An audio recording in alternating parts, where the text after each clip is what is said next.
let's skip over this next question because you went there. I just got to ask this question. So when we were at our friend's Terry's event, Terry Ijeoma, who made so much money, last year teaching courses, doing what you do, and she made $10 million, right? Well, at this particular event, Amy, you said something that kind of rubbed me a little wrong. You already know what you said, and we talked about this, but I just want to make sure the people hear it. You said that. What's happening? No captain. We with AO, about to get a plate bowl. Pull up to the table. Let's go.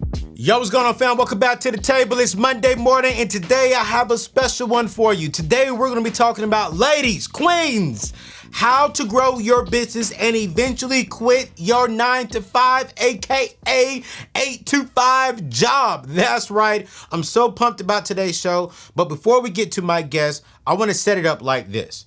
The Harvard Business Review released a new report sharing that Black women, minority women in the U.S., are opening more businesses than their white counterparts. 17% of minority women are in the process of starting or running new businesses, compared to just 10% of white women, and check this out, 15% of white men. Now, let's be real. This is absolutely amazing news for our sisters and for the culture. But that's not all they shared in this Harvard Business Review report. Now, unfortunately, while Black women are leading the way in starting new businesses, only 3% are running mature and successful businesses. Wow. And most take on more debt to go back to college and are less likely to own their own homes. So let's be real, sisters. While you're leading the way in entrepreneurship, you're behind when it comes to building financial wealth. And that's not good. So I want to help you change that and equip you with the skills to grow your business and to get out of debt and build wealth and build a successful business. That's why I'm so excited, so excited about today's guest, my sister from another kind of mother, Amy Porterfield. She is a business coach and marketing expert. She's also the host of the top-ranked business podcast, Online Marketing Made Easy. And I have personally been listening to this podcast, and it has changed the way I market my current business. Now, what I love about Amy is she used to work with the motivational speaker who we all know, the business guru himself, Tony Robbins. Now, she helps people to market and grow successful business, especially women of all races. Her courses have helped over 250,000 entrepreneurs strong. So y'all, let's get to today's show with my girl, Amy Porterfield. What's going on, sis? Oh my goodness. I have been looking forward to this all week. I am so excited for this conversation. You make me laugh. My cheeks are going to hurt by the end of this.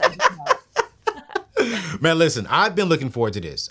We met a few weeks back, and we'll get to that because I need you to clarify something on what you said.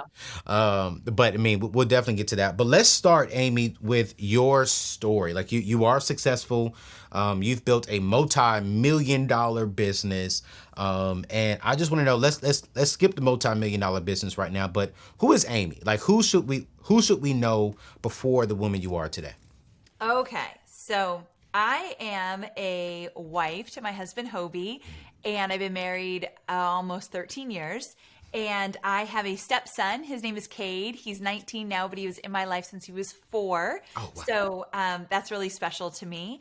And I live in Nashville, Tennessee, but I just moved from California where I was born and raised. So it's ridiculous we're not in the same room right now because we are in the same town. Exactly, same town. And we're from the same state. I grew up in San Diego, California. When you told me that, I could not believe it. We knew all the same places. It's crazy. Yeah. So I absolutely love Southern California, and that's where I went to school at UC Santa Barbara, and then started to get my first few jobs. And I landed a job, the one that kind of changed everything for me, with peak performance coach Tony Robbins.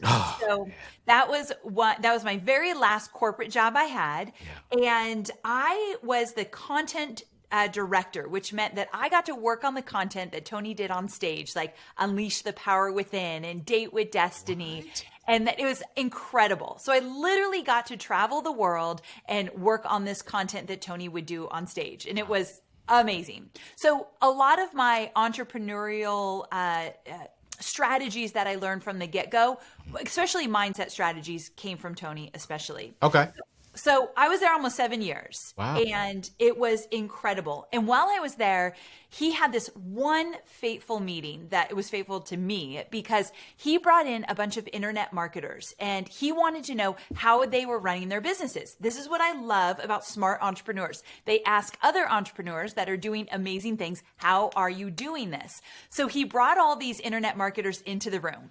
And he sat him at this big oak table. I remember it was like it was yesterday. And he wanted to hear about the digital courses that they were creating. I was brought in to take notes. That's how humbling this was.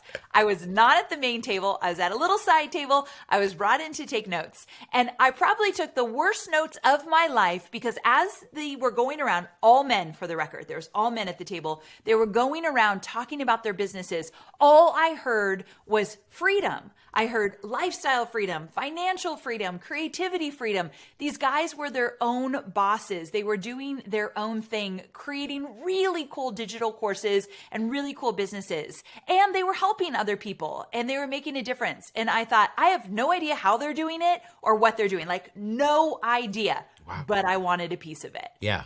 And that was the moment that I thought, I don't know what's going to happen, but I got to figure this out. Fast forward a year later, and I had officially left my corporate job and started my online business, which in the first 2 years was a disaster. But one thing I'll add to that, the last year that I was in corporate, I asked to move into marketing to work on those launches. I asked to be behind the scenes of some of the product launches they were doing. I put my hands in anything they'd let me because I wanted to be a part of that and I knew nothing about it. So that part was really cool. And I took baby steps. Then I asked to go part-time. Then I asked to work from home. And since I'd been with the company a long time, the answers were always yes. Yeah. So I'm a big proponent of baby steps. Wow. I love it. I love it. Let's go back to this. When you was at the table and you saw all men at this table, as a woman, I'm curious, did a thought come to your head? Like, well, wait, where are the women? Where are the ladies at this table? Yes. It was a little bit, it actually made me afraid. Like, wait a second, why aren't women at this table? Meaning, like, is there room for us? Like, I was young and new at the time. So I thought, could I even break into that? And is this a place for me? I don't know if you've ever heard of the term bro marketing. Is that something that you've heard of? I've never heard of that. Teach me. In my industry, it's a big deal. Bro marketing, it was especially prominent when I came on the scene 13 years ago. It's the guys that are standing in front of the Ferraris telling you like you could make money and it's super easy and they're slick and kind of gross.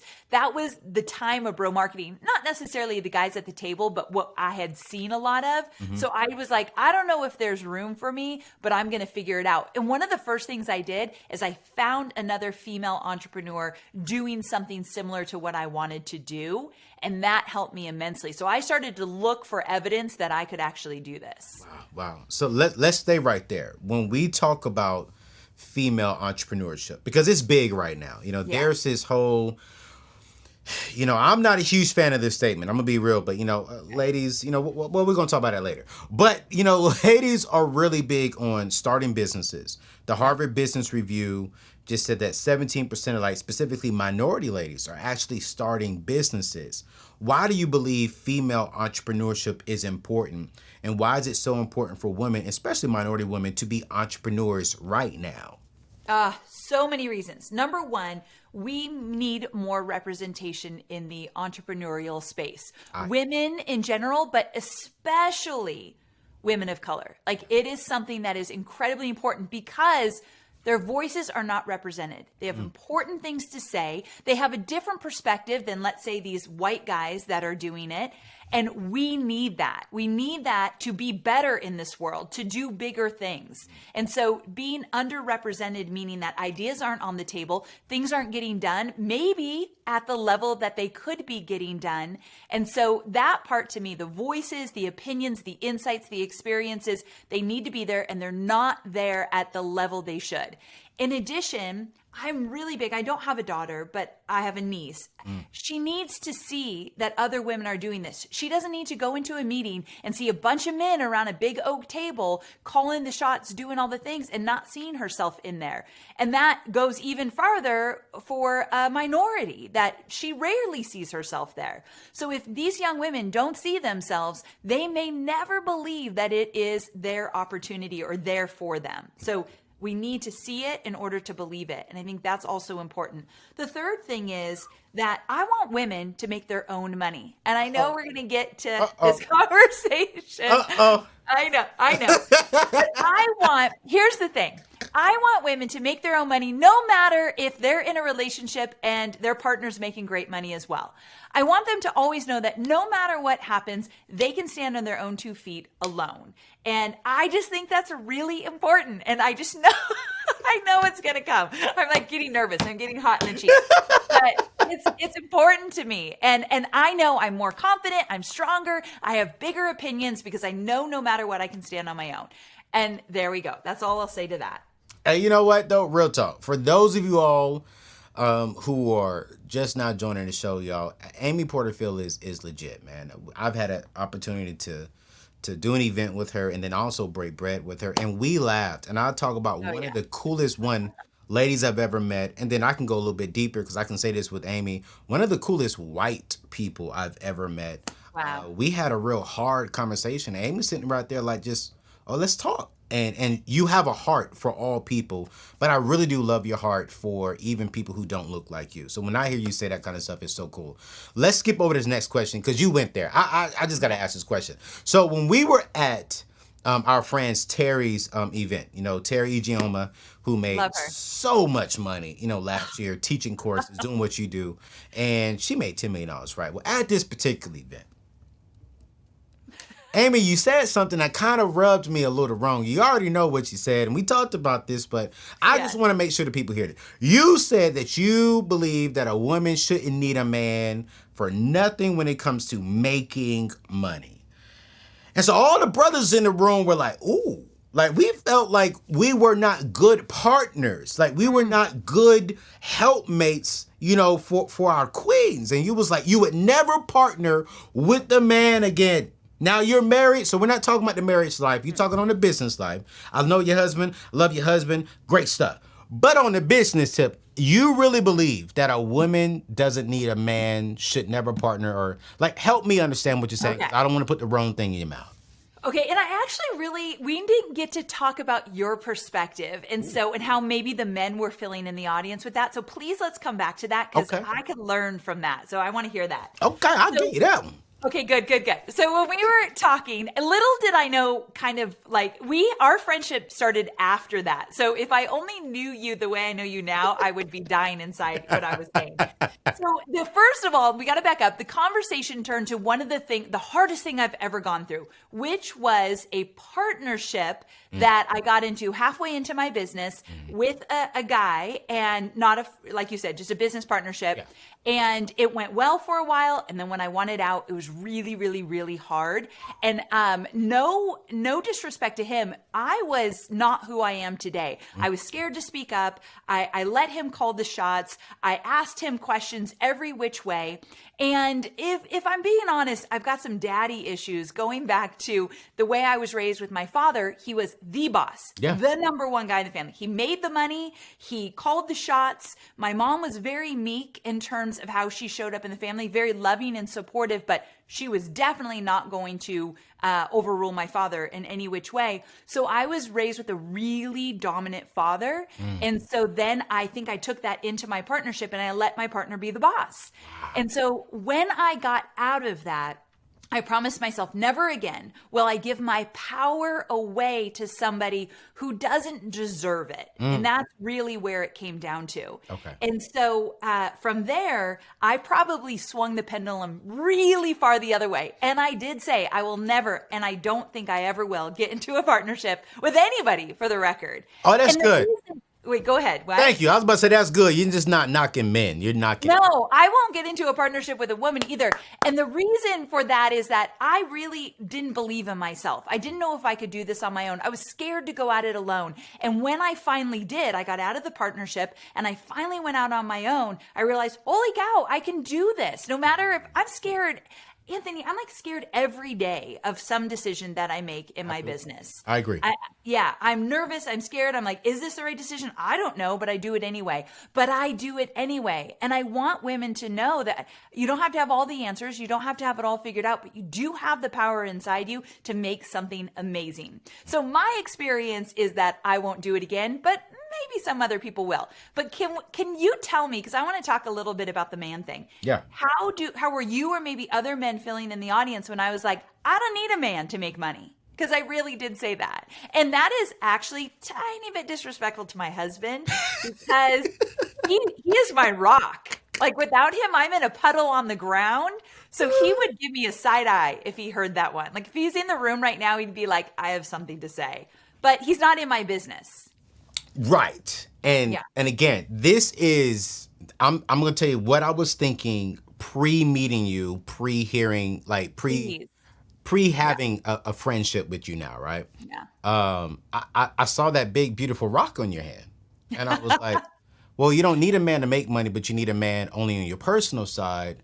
And inside of my head, I was like, well, that's kind of disrespectful to the husband because it's like it's a partnership. He's working hard and doing what he does so you can enjoy the space and the place and flourish where you flourish. So while he may not be in your business, he still created this space and this place where you can flourish. And that's why I was like, whoa, all the guys was like, well, wait. That rock, you didn't pay for that rock. We know he paid for that rock because we know the caliber of woman that you are. You're not going to buy your ring. He bought that ring. So he has some income.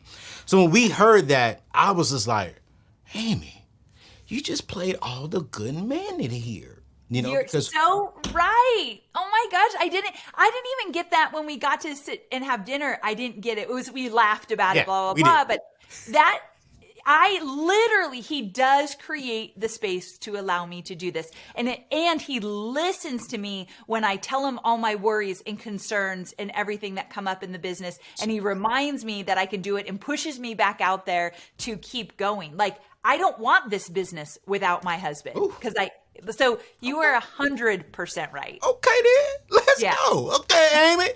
Y'all hear that, fellas? She's not retracting her statement. She's bringing more a little bit. No, you're bringing clarity. You're bringing clarity. You're bringing clarity. I mean, you're the truth. And I wanted to ask that because it was like, you know, I think a lot of guys, there are a lot of ladies out there who say that. And they really don't understand how offensive that comes off because I would never say that I don't need a woman to run a business. Ooh, I will always need my wife, my favor, my best thing to run my business. Even if she has nothing to do with the business, she still creates a space to where home is taken care of or whatever it is. We are a partner. So I love that, man. Because I think if men said that, I think we will get slammed by the ladies. You are right. Like I got away with it because number one, it was like 90% women in the room. It sure was. All the ladies was like, yes, Amy. And I'm sitting there like, they were egging me on a little. I was getting all the support I needed in that conversation. Yep. But yes, you make a great point, and I'm so glad we brought that up because I think that's important for women in business to know that if they do have a partner in this, to cherish that and to respect that because it's important. Yeah. Man, I genuinely, when I say this, I love you, Amy. You keep it real. You don't run away from hard conversations. You remind me of my other friend, Rachel Cruz, Dave's daughter. We have some hard biggest conversations. Compliment. Yeah, you and Rachel, man, hands down, we can have the hard conversations. We can. And this is great. This is absolutely great. So a recent study came out and revealed that nearly 48% of the people who look like me, Black people, minority people, will make on average about $38,000 a year. Now, the average person in America will make anywhere between like $45,000 to $55,000 a year. And to be honest, I don't like that. You and I both deserve more than that. We deserve the six figures if we're willing to put in the work. And I'm super excited because I have just recently partnered with an organization that can help you get there within 9 months. And that organization is called Bethel Tech. My friend Ryan here today is with me. Ryan, what are y'all doing over there at Bethel Tech that is changing people's lives in the next 9 months? Yeah, we are the first online Christian coding boot camp in the world. We equip individuals with the most in-demand tech skills like software development, data science, UI, UX design. We just launched cybersecurity so that individuals can go into the marketplace and get high-paying, high-growth careers in the tech space. Like how much? Well, average starting pay for a developer is $65,000. It's not uncommon to be making six figures within a year, honestly. That's just where the demand is, and that's the rocket ship growth in the space. So listen, we're about to get into today's show, but I want to make sure that you check out the link in the show description. Listen, Bethel Tech is changing your life in the next 9 months. If you can commit to 9 months, I promise you the next 9 years of your life has changed. Let's get to today's show.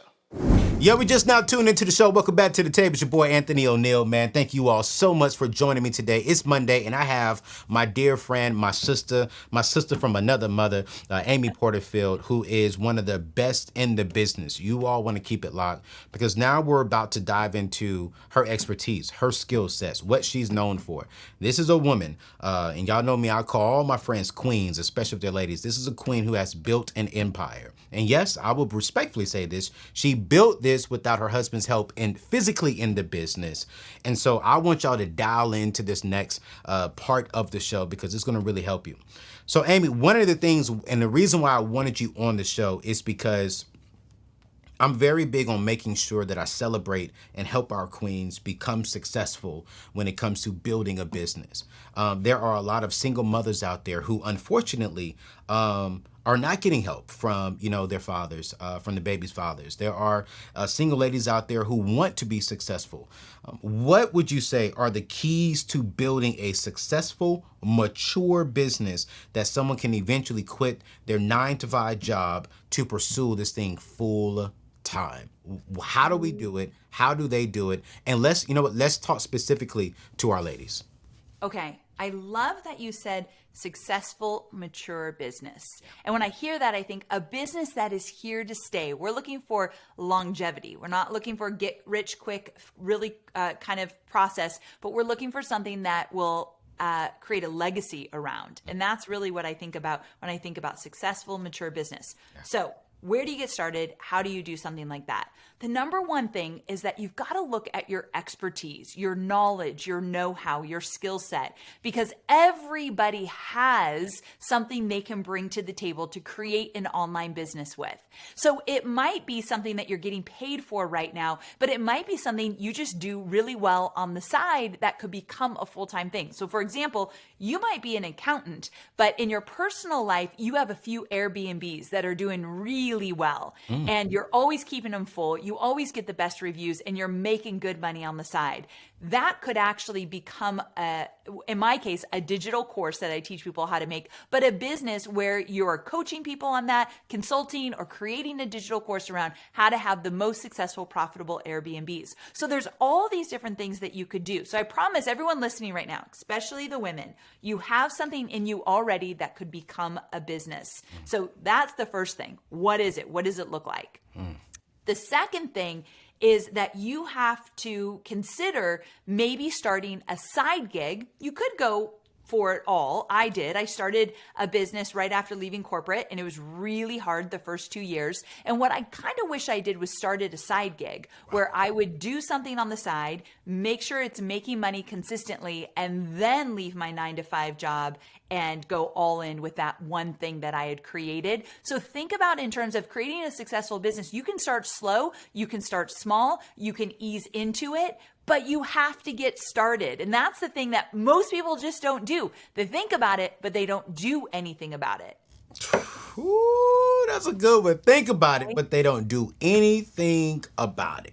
Yes. All right, sounds good. Now, Now, what would you say is next? Because it's like, prime example. Let me ask you this question. Okay. Facebook and Instagram shut down for a whole day the other day. And I know you have a lot of people out here who are building like influencer businesses. They're building online businesses, and they live off of, Facebook and Instagram being shut down. Would you say, because I'm learning this as well, would you say emails are more important than social media? Is it the same? Or like, is there really money in an email campaign? My favorite question ever.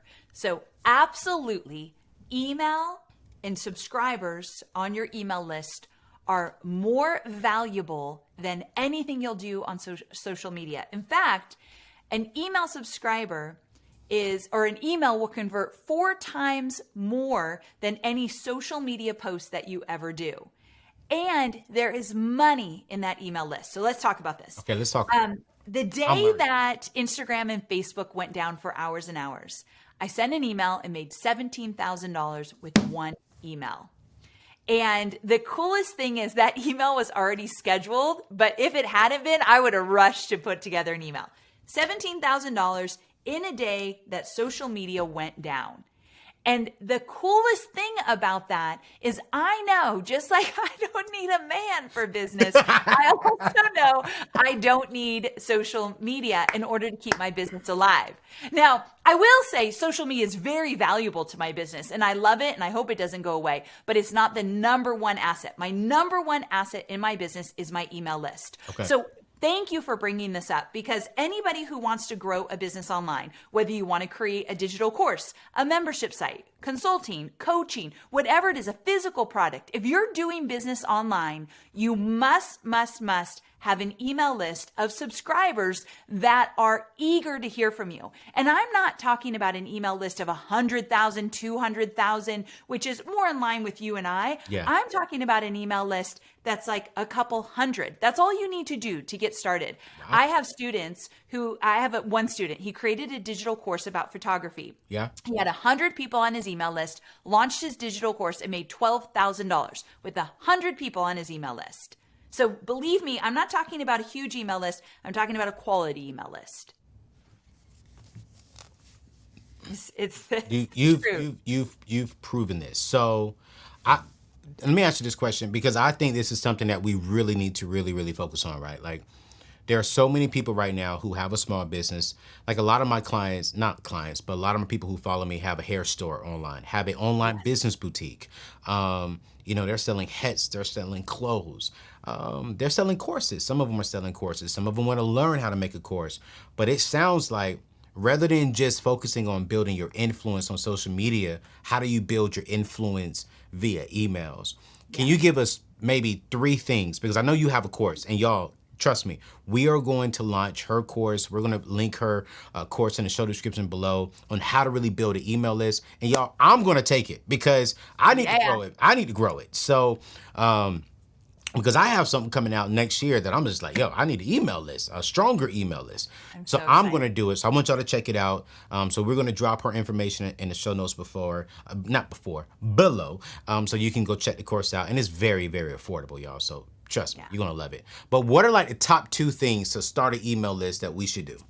Okay. So what I teach my students is, number 1, you've got to get email service provider. Okay. And the coolest thing is, and I suggest which one is my favorite and most affordable in my course, but the coolest thing is they are not expensive, and you can even get started for free as your email list is small. But you have to get the software. Now, the software today is so much easier than when I started 13 years ago, so I promise you do not need anyone to help you. You can figure it out.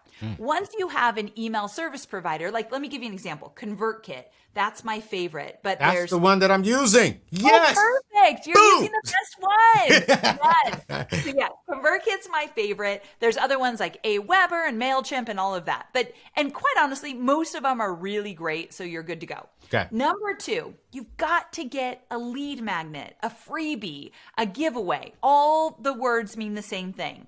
And so what that means is it might be you record a 20-minute audio or a PDF, like a cheat sheet, a checklist, a guide. Maybe it's a quick video training that you do, but you're giving value away for the name and email, which is a hot commodity. You've got to treat every name and email as a hot commodity. And remember that if they're on your email list, that is a human being, that is a beating heart behind that subscriber. Right. So treat them as such. So that leads me to the third point. So number one, you got to get the software. Number two, you've got to create some kind of freebie and say, hey guys, I've got this freebie. Here, go sign up for it. That's how you start growing your email list. That's where social media becomes really valuable. Okay. The third thing is you've got to nurture that email list. I don't care if you have 5 people or 500 people on your email list. I want you reaching out to them on a weekly basis. And if that's too much, every other week at the least, okay? Now, when you say weekly, will that kind of annoy our people? Should we be giving them something? Like, what should we be doing in that weekly Love format? your And again, and I know this is inside your course, but I'm trying to convince the people to go get your course. Yeah, so this is good. I'm glad we're talking about this. So what the heck are you emailing this list every single week? Right. And especially when your list is small in the beginning, it's like feels hard to figure out what to send them. Well, like in your case, you have a podcast. Right. So how often does your podcast come out? Every Monday. Perfect. Every single Monday morning, you are emailing your list. Hey guys, got a new podcast. Do you already do that? No. Wait, watch your downloads explode. Oh my God, I just got chills throughout my whole body. I shouldn't be as excited as I get on this stuff. But let me tell you why, because I'm scared to have people unsubscribe to my email list, and then I feel like I'm annoying them. And I think a lot of people, Amy, are going to feel that way. Like, I don't want to bother them. I don't want them to say, oh, this is too much, and then they drop off. It's like, that's why I haven't done it. But you're convicting me, and Tribe, y'all going to be getting emails every day now. Okay. Okay, let's not go wild here. Every Monday, your personality is so fun. So like every time I talk to you, I just love everything you say. Yeah. That's how your audience feels about you. So if every Monday you send out just a really short email with your humor and told people why this week's podcast is an absolute must listen to. I'm talking a few lines if you want to keep it short, but just letting them know I got something new for you. This is why you don't want to miss it. Click here, boom, go. Some people will stay on the list. Some people won't, but those that will, they get to know you even more and they're connected to you because we buy from people that are top of mind. We want to work with people that are constantly showing up for us and giving value. So you absolutely should send your list an email once a week, every Monday, telling them you have a new podcast. And if for some reason that feels like too much, every other week, okay? At least every other week. No, I mean, but if the expert, you are saying every week is doable and it will grow, I'm doing every week. Why go every other week? I hope you do, because when I don't email, let's say I'm in a promo and I don't have a slot on my email list to email about my podcast, my downloads will go down. It significantly affects my downloads because my audience is used to be getting reminded, oh, she's got a podcast episode this week. So a lot of people will find me without the email, but a lot of people will be reminded with that email. But a lot of people are listening right now and they're like, wait a second, this is great for both of you, but I don't have an email. I don't have a podcast. Yeah. What am I emailing about? So that's when you can decide, I do believe down the road, whenever you're ready, you should have a podcast or a blog or a video show. My preference is podcast or video show. I think they're more impactful. But you want to create original content. So this is where you start to set yourself up as the go-to source. Whatever you want to create, a digital course, membership, product, whatever. If you're showing up and creating original content, it might even be an IG Live once a week. Doesn't have to be as specific as a blog or a podcast. An IG Live once a week. You're showing up creating original content, and you can let your audience know on email, hey, I've got an IG Live this week and I'm diving into that topic you've always wanted, XYZ. I'll see you there. It's just letting them know that you're adding value. 85% of the time I'm giving value. The rest of the time I'm promoting. And that's what I do in my emails as well. I'm texting my team right now. I love it. I need details. We are doing it, and it's. I've just always been scared to turn off my tribe. I don't want to do something that turns them off. But it sounds like what you're saying is give them something. Give. You know, keep them informed. Keep them up to date on what's happening. Keep giving them stuff that will help them. Keep impacting their lives. And then whenever you do sell something, hey, they're used to getting emails. They are. They're paying attention. Like this weekend, I noticed you posted a picture. Were you with your family? At a You funeral. were looking very sharp. Okay, that Thank was your family. Thank you so much. Yeah. I really liked your outfit. Yeah. And that would be a fun picture on a Monday morning to put in an email and say, this weekend I got to spend time with my family, and like a little antidote around that. And by the way, somehow relate it back to the podcast. By the way, I got a podcast, blah, blah, blah. So make it fun, because that's your personality. Your personality is just fun and easygoing, and people want to know you more. Amy, do you do you, you have time to sit down? Do you charge like hourly rates? Well, Right? you and I are buddies. So you call me or text me anytime. And we live in the same town. So I'll give you all these tips. Hey, listen. So is all of this inside of your course? This and more. Yeah. What kind of content to create, how to create content, how to set up your email service provider, how to create a lead magnet, how to come up with an idea of a lead magnet, like everything you need to know to grow your email list. Oh, man, listen, you guys, we're going to drop that in the show description. I want y'all to go check it out because I'm telling you right now, this is important. I think if we are going to launch a business, there are steps that you have to do it in. And it sounds like right now, especially in today's day and time, I was doing some research, and a recent study came out, Amy, and it said that the number one rising small business type are online content creators, YouTubers, Yes. bloggers, course creators. They are the ones that is the fastest growing type of small business. So if that's you watching right now, boutique shops or selling hair online or doing courses or teaching, whatever that is, if you're an influencer doing YouTube, blogging, whatever that is, man, it sounds like the number one thing you need to master is your emails. And so this is absolutely amazing. So we're going to drop that below.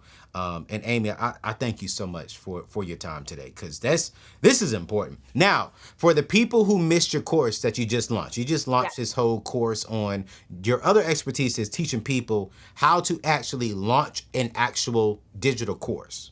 Yes, it's called Digital Course Academy. I just started a new course, so it's not available now. Yeah. It will become available in the future again, but it's all about how to create and launch a digital course from scratch. So remember in the beginning, we talked about taking your expertise, your knowledge, your know-how. Yeah. Well, I believe everybody has a digital course in them, and you could literally create an entire online business around your digital course. So if you've gotten results for yourself or for somebody else, and you teach how you got those results in a course, you are golden. So a lot of my students start out with like, Amy, I lost 100 pounds and I know exactly how to do it for a certain type of busy mom or whatever. I can teach people how to do that. Or like Terry, like look what Terry did. She's one of my most favorite people on this planet. Could she be nicer? Let's just first put that out there. Could she be any nicer? She No. could not be. I'm serious. No, She could. She's like the coolest chick. So with that, though, she created this course. She first got results for herself about trading. Then she created a course to teach other people how she got results. And then other people started to get results. So now she's got a bunch of people behind her. But first it was just her. Yes. She got results. Yes. So everybody has a digital course in them. So if you listen to my podcast, I will drop tons of nuggets free about how to get started with the digital course and an email list. When I open up the program again next year, we would love to invite you guys in. Now, you only open this up about maybe once or twice a year. Yes. And so everyone, listen right now. I'm going to drop her Instagram and all of her social media contact information below. You all need to go join her email list and join mine too. But definitely go join hers. Follow her on Instagram, because listen here, queens and kings, we can learn from Amy as well. Let's just be real. She loves the ladies. That's all good and gravy. But I do believe that if we can subscribe to her and follow her, when she releases this course next year, listen, my friend Terry, our friend Terry, made $10 million on Teachable in the year of 2020. On Teachable. So she had the skill, like Amy said. She became an expert in her skill, took that expert, turned it into teaching, made $10 million on top of her skill. I mean, seriously, she has one of the best stories ever. Hands down. I know hundreds and hundreds of people who have been able to do it. So if you think that, oh, Terry's extra special, if that entered your mind, no. I promise you she's not. She just was willing to take what she already learned and teach it. And that is very doable for you as well if you're listening right now. So I hope you at least explore it. Oh, yeah. My people going to explode. I'm going to tell y'all right now. Because Terry is not a pro at teaching people how to launch courses. She's a pro at teaching people how to trade single stocks.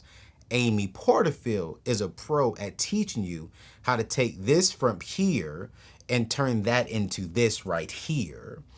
This is a woman who makes a multi, not just one, not just two, but $3-4 million a year. You know, I know some of her private stuff. She got houses. You know what I'm saying? So listen, what I teach you last week, I said, hey, find you someone who's doing what you're doing and go learn from them.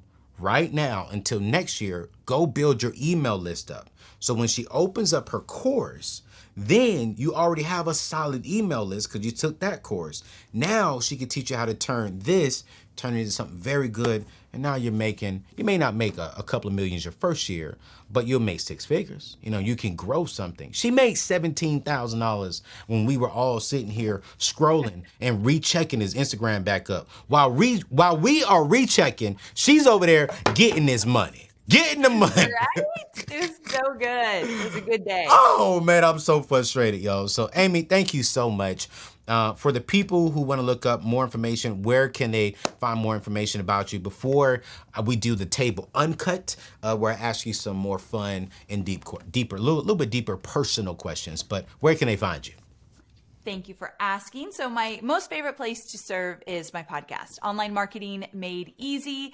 And then Instagram is where you can DM me, and I'm in my own Instagram. So it's at Amy Porterfield. Yo, I love you, Amy. You are amazing. All right, Amy, so let's have some fun here. This is called At the Table Uncut, where we just have this. This is like people do this, like they come over to just really get some more personal questions about you to learn from you, and it'll be fun. So Here's the very first question. So Amy, what is the best and worst purchase you've ever made your entire life? So your best and your worst. Okay, so best purchase I ever made is we bought this Nashville home in cash, and that just felt really good. It took us a long time to do so. Yes, so this was our best purchase we ever made because it just makes us feel secure. Wow. So I would say best purchase. Worst purchase I've ever made. Oh, I know it like it was yesterday. In business, you're always told spend money because then you could, it will save in taxes. Yeah. You know, when you get like to the end and they're like, you better spend a little bit more money or this Uncle Sam's going to get it. Right. I spent $20,000 on this person who is going to create a bunch of surveys for me in my business. I didn't know much about her. I didn't know anything about her process, but I kept being told spend money before the end of the year. $20,000 and I got nothing for it. And it was because I was freaked out and I got desperate at the end. I'll never do that again. Are you serious? Yeah. So let me ask you this question, because a lot of people, especially like in our space, right? They'll say, well, why pay cash for the house? Now, that's my ultimate goal is to, I'll be moving to the Maryland area soon. And my goal is I won't be able to pay cash for it, but I do want to be able to pay it off within like 2 years. Why did you and your husband decide to pay cash for this home rather than keep some of that cash and put it back into your business? What was that deciding factor for y'all? So it's funny you say that because our financial advisor is like, why don't you just get a really low mortgage? I mean, mortgages are amazing right now, especially when we bought the house a year ago, and then reinvest a lot of that money. That was his recommendation. And what we said is that we just want to make sure we always have a backup plan. Just like if something were to happen and we needed to sell the house, right? We could just be like, sell the house. If we don't, we're not that tied to it and we'll be fine. We just always want to make sure that I think I have a control issue because I just want to make sure that I'm in control and no one else is. I love it. That's why. And we were really proud. I come from parents, blue collar. My dad was a firefighter. My mom was a hairstylist, like blue collar parents that saved money. Yeah. And that's always been in my world. And my dad always said, do what you can to buy your own house. So it's funny how like our childhood shapes us so incredibly deep. And so that was one of the things my dad always encouraged. No, I love it. I love it. So let's stay right there. Who out there inspires you right now? Ooh, who inspires me right now? So this is, I'm not going to name a celebrity, which I usually would just think of some celebrity really quickly, but this is very much the truth. I just went through a launch, and when I go through a launch of my program, Digital Course Academy, I get all these new success stories from my team. Like, look what she did, and I get to tell the stories. Right. And there's this one woman, her name is Ajel. She is an African-American woman, and she is a force. And she was in the toy industry in her corporate job. And she left her corporate job to become the toy coach, teaching other people in a digital course how to create toys and get them out into the market. Very different, right? Wow. This is to prove that you can create a course just about anything. Yeah. She's launched it twice. The first time, I think it was around $23,000. The second time, she made $34,000. And this is a woman who took the leap from a corporate job and took something super abstract to turn it into a digital course. Women like that literally inspire me every day and why I get out of bed, because her whole life changed. She left her corporate job, which we all know a 9-to-5 job can be soul sucking. Absolutely. And she didn't want to do it anymore. Ah, man, yo, you, man, this is hitting good. All right, next question. What's something new you're learning right now? So you're an expert. I mean, you make a lot of money, but I'm still wondering, what are you learning every day? Oh my gosh. I'm screwing up every day as well, just for the record. So like every day. So the question is, what's something I'm learning right now? Yep. Okay. So something I'm learning right now is that I don't have all the answers, and I don't need to have all the answers. Something recently happened in my business where we actually didn't hit the big goal, like the big scary goal we set. Mm-hmm. We made a lot of money, but I wanted to reach this really big goal, and we didn't make it. Right. And now to transition into, okay, what's the next thing we're going to work on? I'm not really sure. And so I looked at my team and I said, I don't have all the answers just yet, but if you give me some time, I'll figure it out. And so many of them came to me and said, we so respect you just telling us where your head is right now versus pretending you've got all the answers. And I think I got more respect from my team. So I'm learning that I don't need to have every answer every minute, and I can ask for some time. Yeah.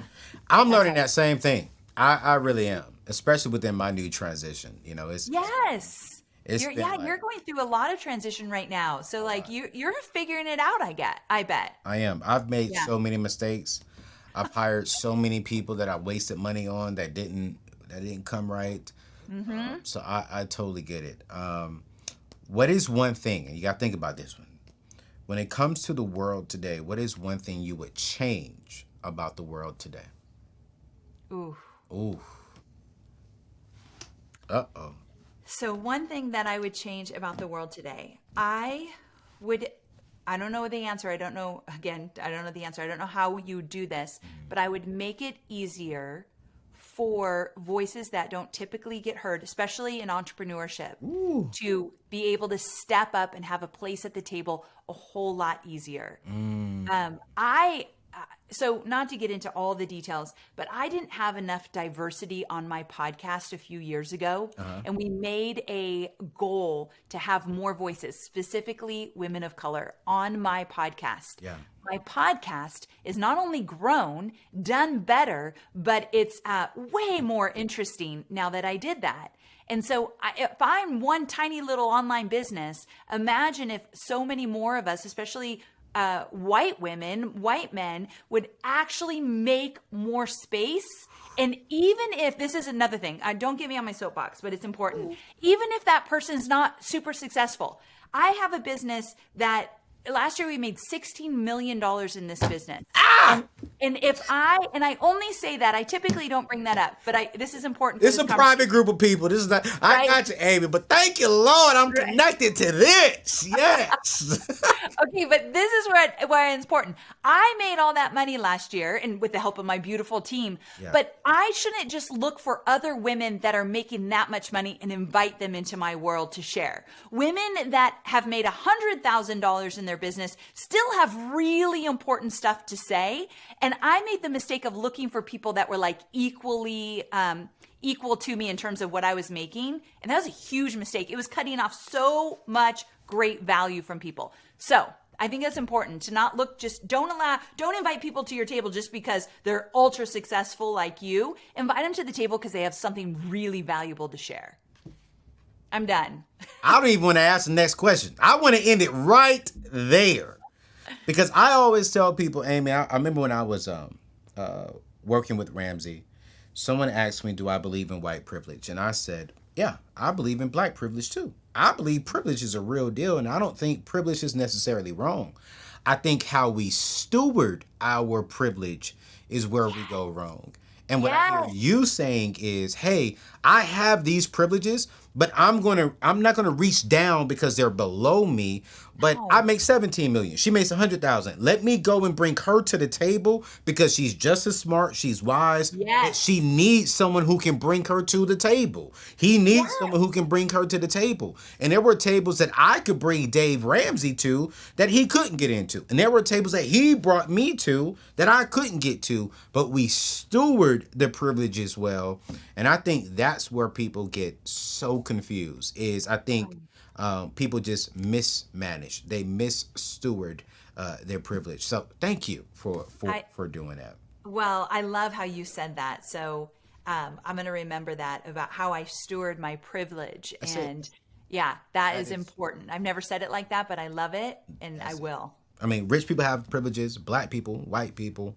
Some people get upset with me because, they be like, oh, white privileges, da da da. I say, yeah, but I mean, they're just misstewarding their privileges because God made you white. God made me black. So we can't get upset with that. We just got to steward now who we are and the opportunities that we have and the privileges that we do have. So, Amen to that. you are amazing, Amy. Thank you so much for joining me here at the table and the table uncut today. You killed it. I mean, you Thank just you absolutely. so much. I'm such a fan of yours. So I love our new friendship and thanks for having me on the show. Yo, such an amazing time with my friend Amy Porterfield, but I wanted to make sure that I leave you with this.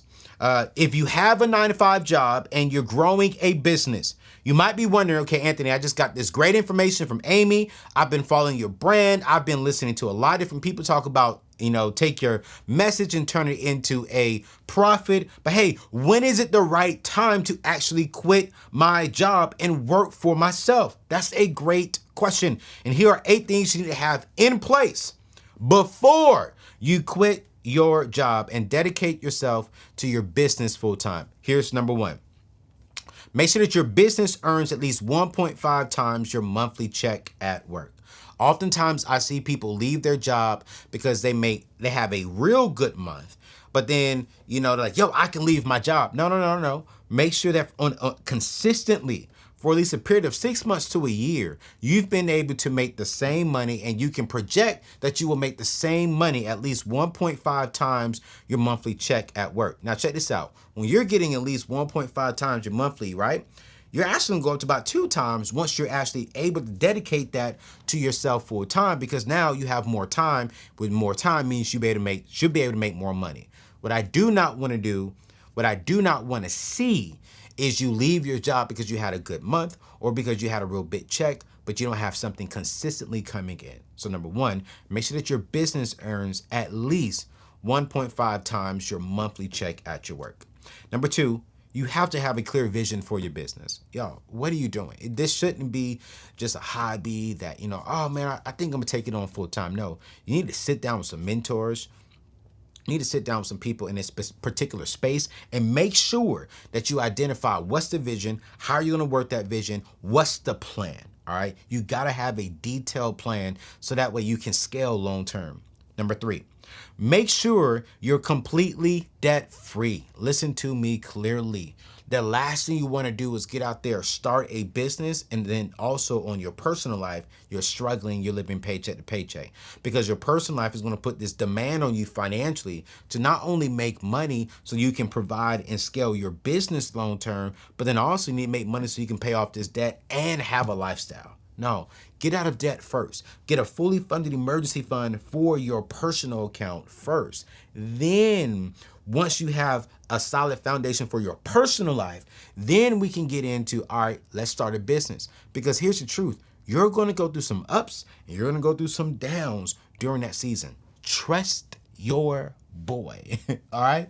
You're going to have some months you make a lot of money. Then some months you're not going to make as much. So what I'm telling you is at least make sure your personal life is taken care of. So this way, when you launch your business, you are prepared for the hard times that are coming. It will come. It's not a matter of if, it's just a matter of when.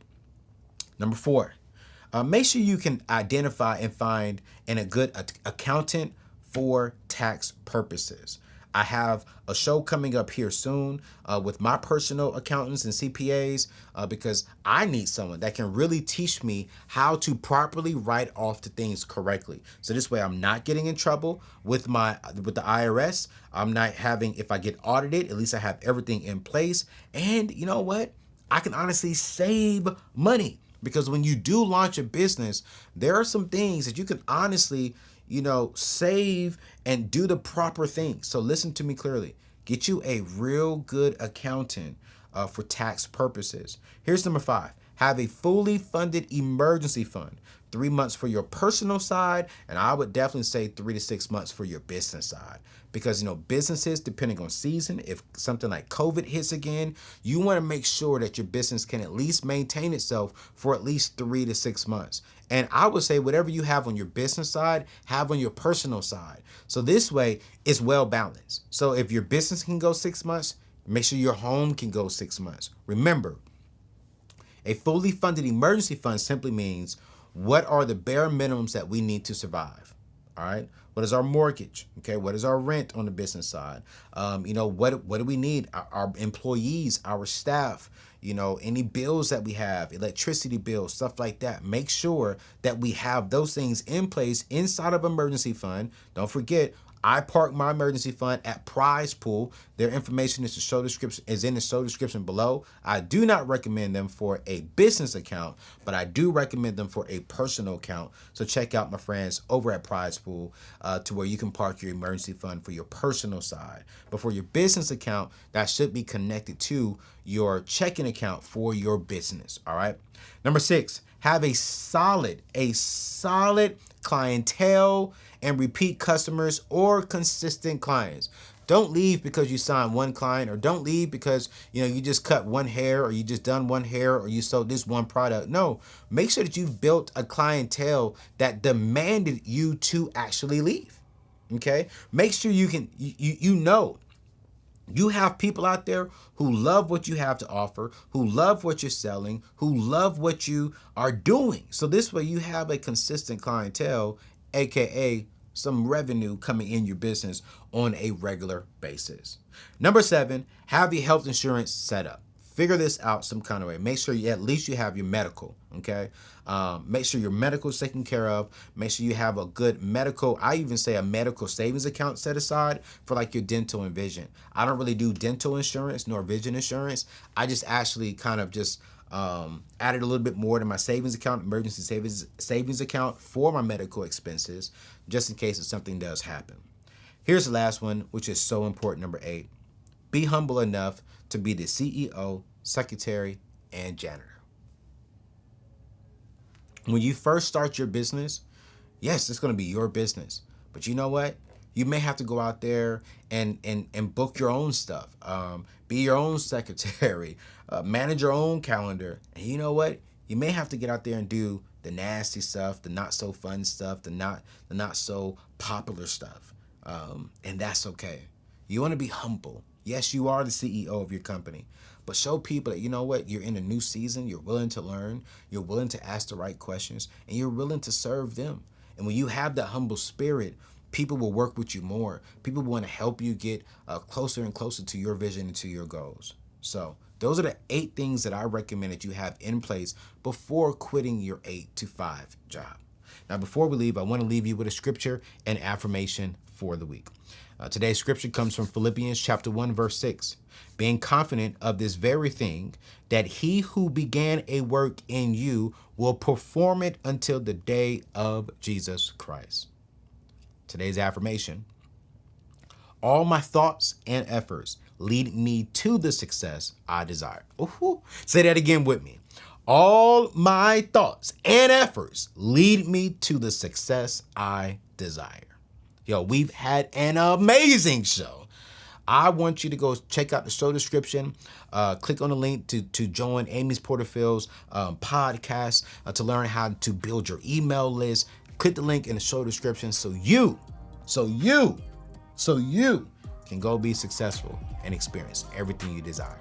It's your boy Anthony O'Neill, and I'm see you on the next show. Peace.